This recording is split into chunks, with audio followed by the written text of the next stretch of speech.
Contrairement à la communauté Nandé qui piquait de colère au lendemain de la rencontre du président de la République avec les députés de la majorité ainsi que du Palou, rencontre au cours de laquelle Joseph Kabila aurait tenu des propos stigmatisant le comportement barbare de certains notables de la dite communauté.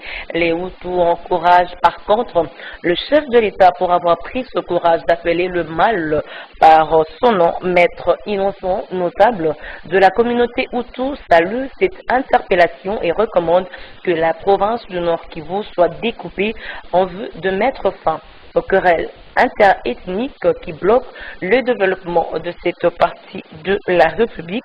Maître Innocent est au micro de Freddy Noël. Je voudrais plutôt remercier le chef de l'État qui a pris ce courage d'homme d'État d'éclairer l'opinion sur ce qui se passe en réalité dans la province du Nord Kivu, en particulier dans la partie dite Grand Nord. L'instigmatisation d'un peuple par un autre, d'une certaine opinion par une certaine autre.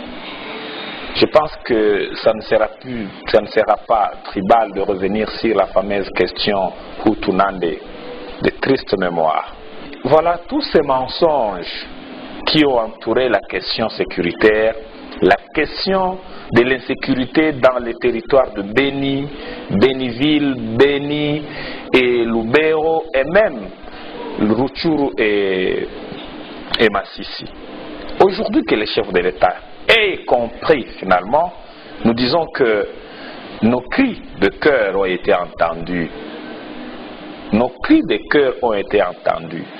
La vérité peut enfin être comprise par l'opinion nationale de la même manière.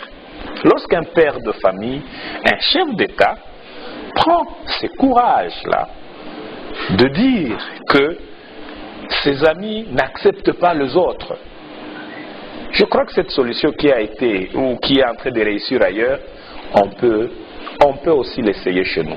Donc, démembrer la province du Nord Kivu serait...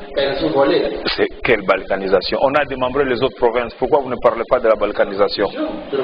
Mais la Constitution reconnaît effectivement, lorsqu'il y a nécessité, qu'on puisse procéder à ce démembrement, à ce découpage. C'est constitutionnel.